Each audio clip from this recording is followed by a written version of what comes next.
What's the title of the talk? You are everything.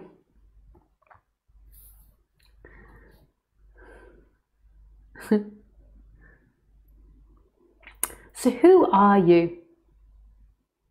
When you're born into this life, let me just check my audio is working. I didn't check that before I started. So when you're born into this life, you're given a name by your parents or by somebody else who, if you're adopted or not adopted, put into care, you're given a name, whatever the circumstance. Believe it or not, I was given the name Lisa. But when you're born, you don't feel like you're a name. You don't even know you're a name. It's not until you're about 1 or 2 years old that you begin to recognize that the name is yours. But in that first period of life where you don't recognize a name and you don't feel like you're a name, who are you? So in the first year of your life, you don't feel like you're a body. Like the baby doesn't look at the hands and think, my hands. The baby is this alive presence, this consciousness, and this sense of being. And there is nothing or nobody that is in there that's happening to. It's just presence happening. The baby is awake, but the baby doesn't think I'm a name, I'm an emotion, I'm a feeling. It doesn't have memories. So it's just very, very present. But it's not even the baby, because who is the baby? And then at 1 or 2 years old, it begins to identify with the name. And then it says, I am a name. I am Lisa or Ronald or Veronica or Harold or Andrew or Peter or Leona or Sharon.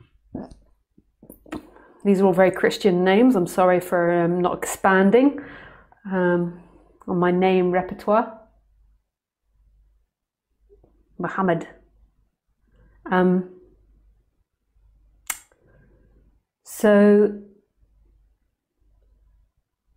that starts at maybe 1 or 2 years old, that the baby begins to identify with that name. But it still doesn't really have a center, but it responds to the name and it begins to think, this is my hand. But prior to that thinking, it wasn't anything, it was just present. And then it thinks, I am this name, and then it begins to think, I am this body.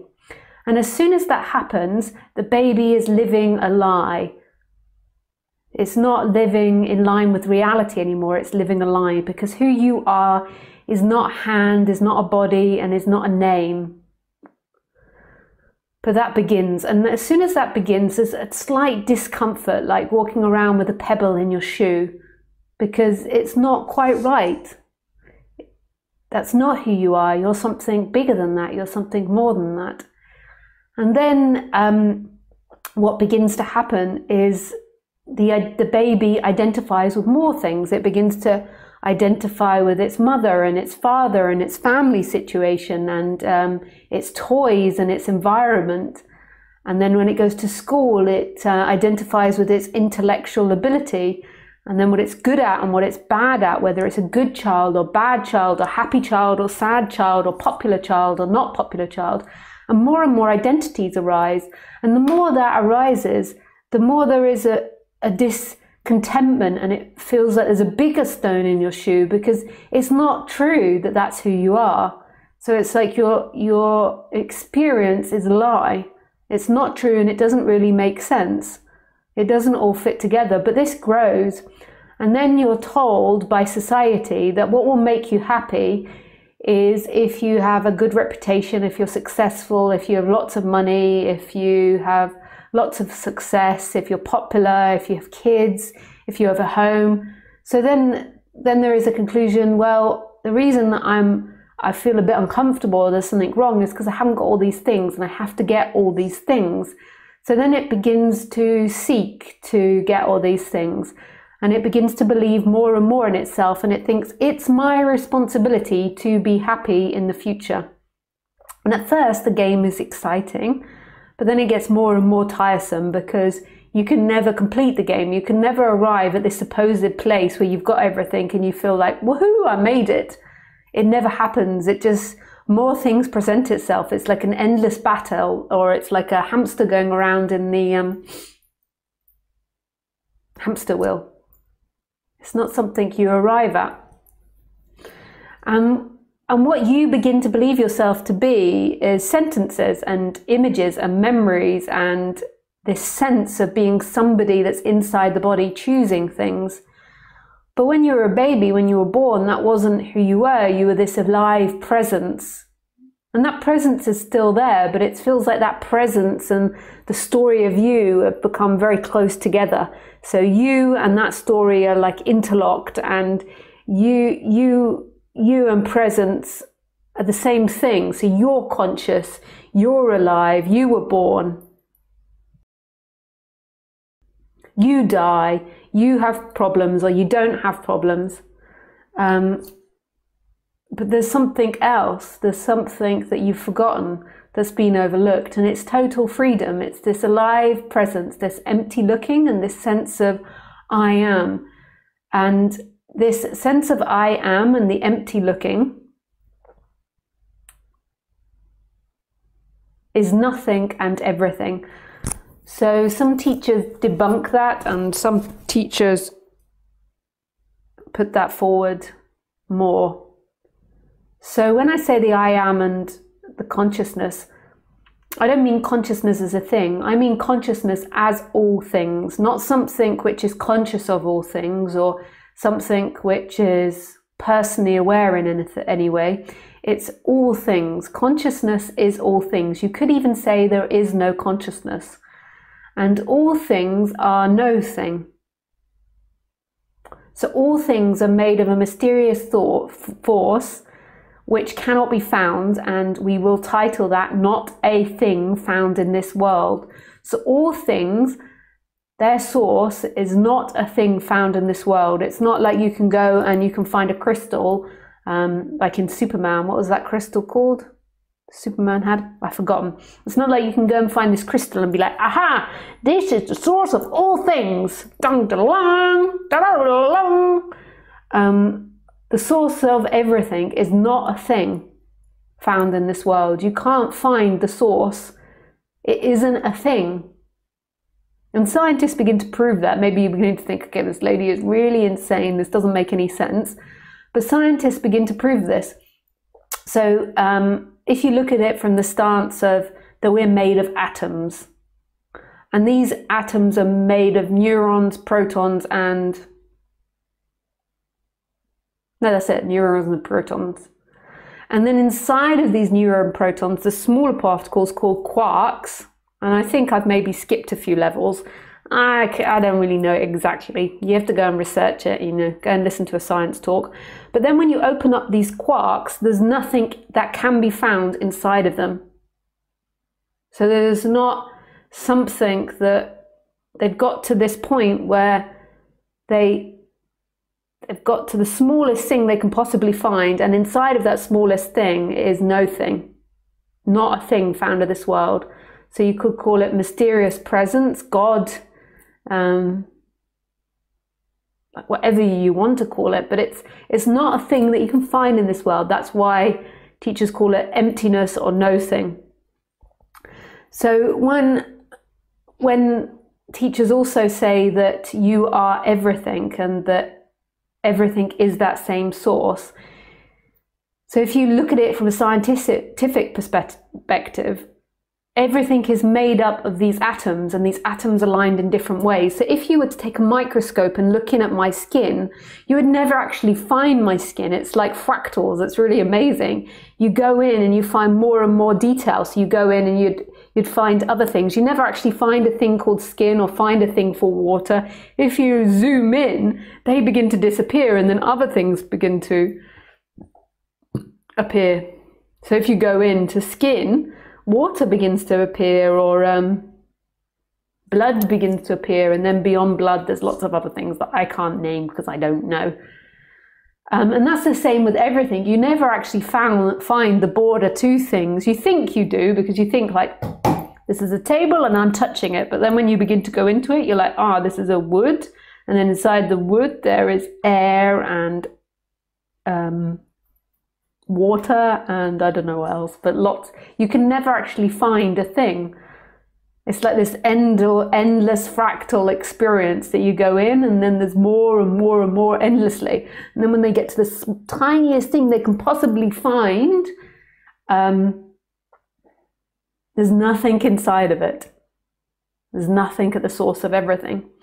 So consciousness is not actually something that's separate from all things. All things are conscious, they're self-aware. So you think the looking comes from inside your body and that you're present, and this is the number one lie. As a baby, that wasn't your experience. When you really go into your experience and you stop faffing around with what you think is and what you think isn't, when you really are still, you see that there is no place of experiencing. There is no experiencer. There is simply everything experiencing itself, and that's who you are. The person isn't actually experiencing, the person is an experience, which is pretty freaking miraculous. Now this happens with the I am too. Now some people teach Advaita, so there's no thing, and then there's consciousness that's aware of I am, and then the I am turns into I am the body and I am something. And I don't mean it like that. I don't mean I am as somebody aware of something. I mean that sense of existence, that sense that this is happening. And that is actually in all things. So the sense that this is happening is actually in all things and is everything as well, just like the consciousness. So that sense that life is, that this is, the sense of beingness or aliveness, isn't actually limited inside the body, it is all things. When you're waking up, it normally feels like consciousness is behind, and then there's consciousness of the I am, the body, and then consciousness of I am, and then consciousness of the story in time. But then as everything gets more and more still, it's seen that that I am isn't a person, it doesn't belong to anyone, and actually the essence of the I am is a sense of existence which is everywhere and everything, and is no thing, not a thing. It's completely impersonal, but it's you. It's the closest thing there is to you. It's just you always think about yourself, and as soon as you think about yourself, you're in time and you're missing what I say. Doesn't mean don't think about yourself, but it's not what I'm talking about. As soon as you think about yourself in any way or any way removed from it, it's not what I'm talking about. What I'm talking about is the most intimate sense of being, what's always been here, which was here before you started thinking I'm Lisa, I'm a body, I have a hand, I've got to do things, I've got to have children, I've got to plant my seeds, I've got to get lots of money, I've got free will and I've got choice. Before you think any of that, there is this presence, this alive presence that's totally unconditioned and doesn't belong to anything. And it's no thing and it is everything. It's invisible and it's all things. It's love. So sometimes I call it consciousness and the I am and all those things, but that's what I mean ultimately. It's just talking about this is never easy. And if you want to get yourself in a tiz-waz about who's right and who's wrong and being, and there is nothing, and there is everything, and there is consciousness, or there is the I am, and have a good old argument about it, then go ahead, please have a good old argument about it, but that's got nothing to do with non-duality, and you're never going to get there in an argument. It's got nothing to do with it. It's just your personality. It's like, I want to be right, I want to be wrong, I want to argue, or I don't want to argue. Non-duality cannot be understood, cannot be got by you, and it doesn't matter how much you argue about it, what you do, you always are the non-dual experience. But the energy is contracted into you that's like, no, I'm not, I'm a thing, I'm this is my life, I choose, I am the doer. That's the next thing, is that you don't actually have any free will. You, the one that feels like it's got free will, is an appearance that just has the feeling of free will. But that's not a problem. It's quite relaxing. It's quite relaxing, if you ask me.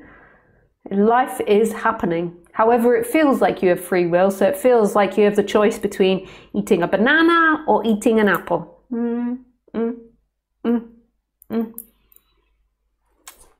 Feels like your choice, but there is nobody that chooses.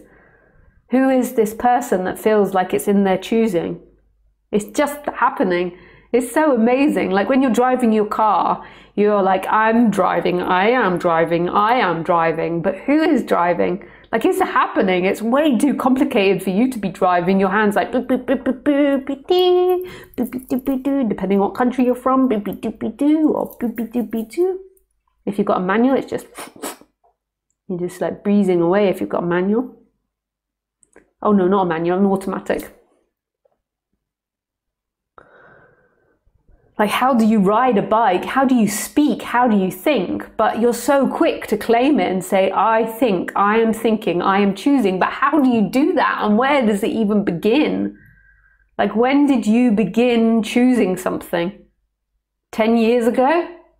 20 years ago? 5 minutes ago? Where is the beginning of choice?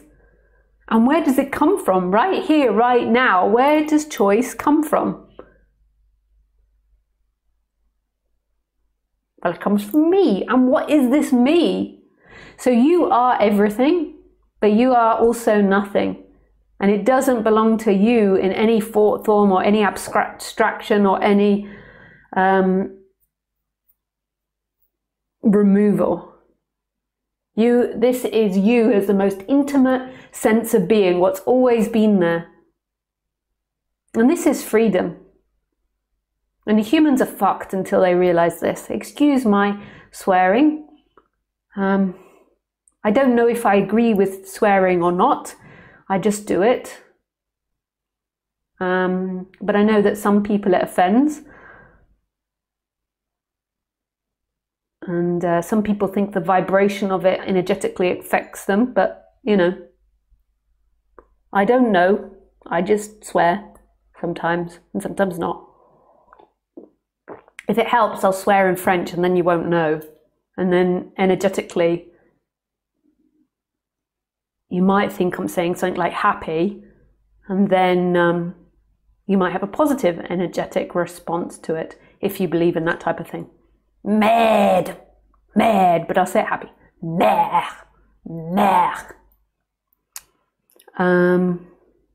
Really, nothing matters. And you're never going to be happy while you think you are someone. You're always going to be victim to life while you think you are someone. It's going to be happening to you. And unless your life is positive and happy, then you're not going to be able to cope. So when more difficult things happen, you're not going to be able to cope. Most people can make it through the 20s, through the 30s, and then they get to 40s and they've got kids, their parents are beginning to get sick and relying on them a lot more. And they're having to work full time, have kids, look after their parents. And then that's when they begin to ask questions. It all begins to get too much. Or you have a really shit childhood and have lots of difficult things happen to you in childhood, and then you're fortunate enough to begin to ask questions when you're a lot younger.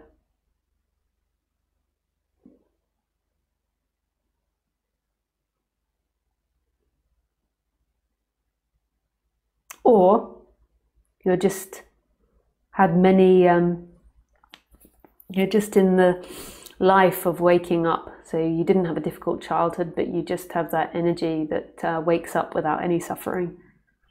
Can happen. We don't know how it happens.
So if you have any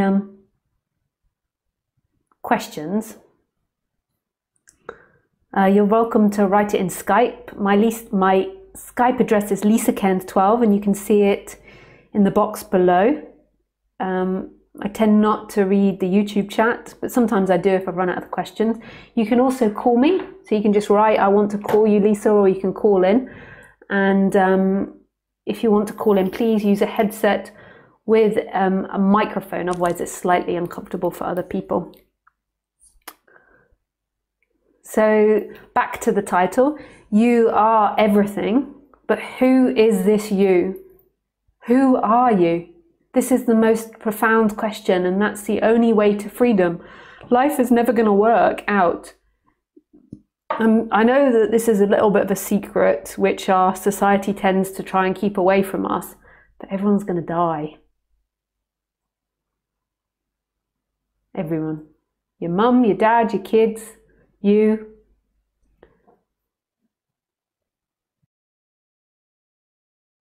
I'm not trying to be negative here, but everyone you know is going to die. Everything that you have and you own now is eventually going to fall down and be destroyed. Nothing's going to make it. It's not going to have this happy ending where it's like everybody gets to live forever and we won through poppy fields.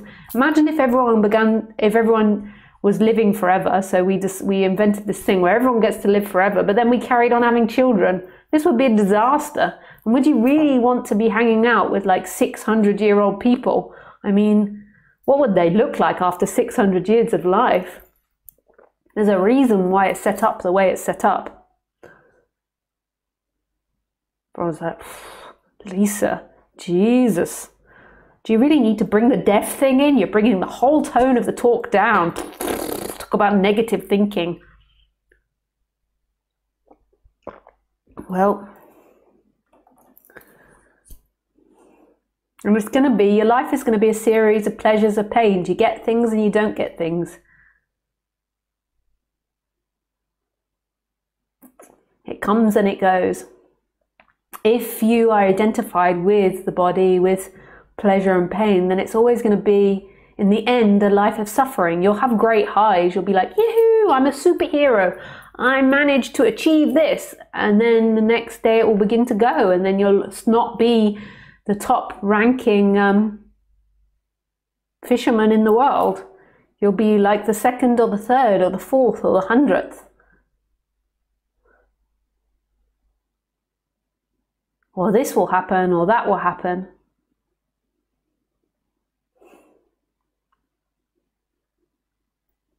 It's not going to work out.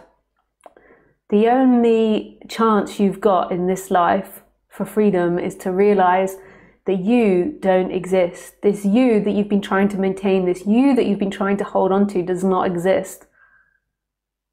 It doesn't exist. And there's this infinite river, and that's who you are. This infinite space, which isn't infinite, but it's not finite, it's neither, so you can't really say, but saying infinite is better than finite because you believe you're finite.